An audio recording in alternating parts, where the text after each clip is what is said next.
Solid Records. Mukama levels, that's simple. Strike, MadViper, Frank.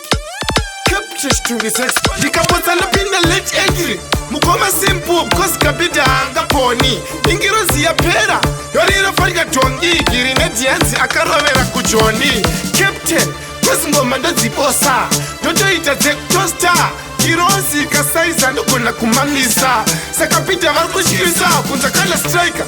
Kriku manyonge pizza. Kana shatanga tidi alutiza.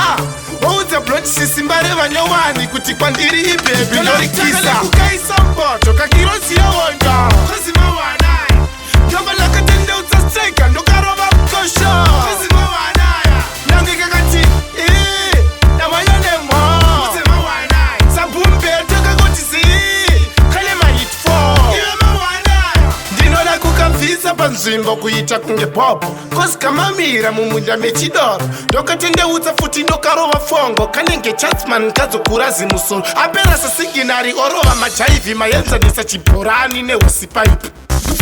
Kumagaro kune swaipi. Ngegiri netipa kupera igwe chaipi. Takale kukaisa mpoto kakirozi ya wonda. Kuzima wanaya.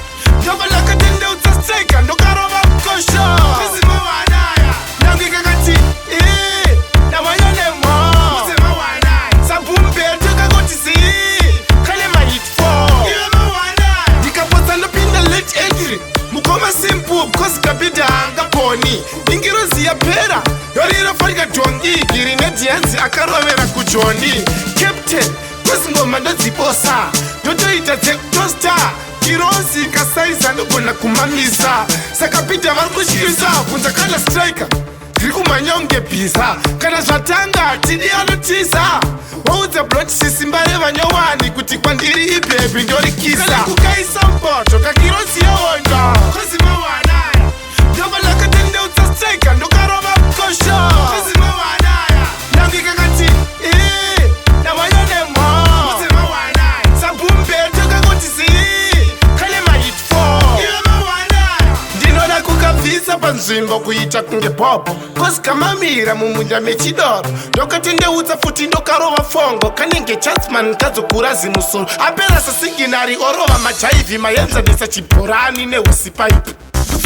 Kumagaro kune swaipi. Ngegiri netipa kupera igwe chaipi. Takale kukaisa mboto kakirosi ya wonda. Kuzima wanaya.